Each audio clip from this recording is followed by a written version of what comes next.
ചോറ്റാനിക്കര അമ്മൻ പരിവാർ നായക്, അതായത് ചോറ്റാനിക്കര അമ്മ എന്നാണ് ആ കുടുംബത്തിൻ്റെ പേര്. അതൊരു ട്രാൻസ് കുടുംബമാണ്. അവിടുത്തെ നായക്കാണ് ഹന്ന അലീസ. അവളുടെ സർജറി കഴിഞ്ഞിട്ടുള്ള 3-ാമത്തെ വർഷം, അതായത് 3-ാമത്തെ ബർത്ത്ഡേ പോലെ വുമൺഹുഡ് സെലിബ്രേറ്റ് ചെയ്യുന്ന ഒരു ദിവസമാണ് ഇന്ന്, അതായത് ഈ വർഷപൂജ നടക്കുന്ന ദിവസം. അപ്പോൾ വർഷപൂജ എന്ന് പറയുമ്പോൾ സർജറി കഴിഞ്ഞിട്ട് 1 വർഷം തികയുമ്പോൾ 2 വർഷം തികയുമ്പോൾ നമ്മൾ ബർത്ത്ഡേ സെലിബ്രേറ്റ് ചെയ്യുന്ന പോലെ സെലിബ്രേറ്റ് ചെയ്യുന്ന പ്രോഗ്രാമാണ്. ഇതാ നിങ്ങളുടെ സ്വന്തം ശ്രേയാരോഷി ചോറ്റാനിക്കര അമ്മൻ പരിവാറിലെ ഒരു നായക്കാണ്. നിയാഷ, വാവു നിയാഷ നിങ്ങൾക്ക് എല്ലാവർക്കും ഫേവറേറ്റ് ആണെന്നറിയാം.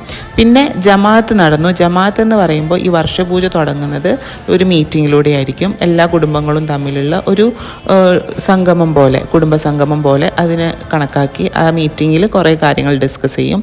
ആ ഡിസ്കഷൻ്റെ ഭാഗമായിട്ട് പല തീരുമാനങ്ങളും എടുക്കും. മക്കളെ എടുക്കുന്നതും മക്കൾ വേണ്ടാന്ന് വെക്കുന്നതും, എന്തെങ്കിലും പ്രശ്നമുണ്ടെങ്കിൽ അത് പറഞ്ഞ് സോൾവ് ആക്കുന്നതും, സാമ്പത്തിക ഇടപാടിൽ തമ്മിൽ എന്തെങ്കിലുമൊക്കെ ഉണ്ടെങ്കിൽ അതൊക്കെ ക്ലിയർ ചെയ്യുന്നത് ഇതിലാണ്.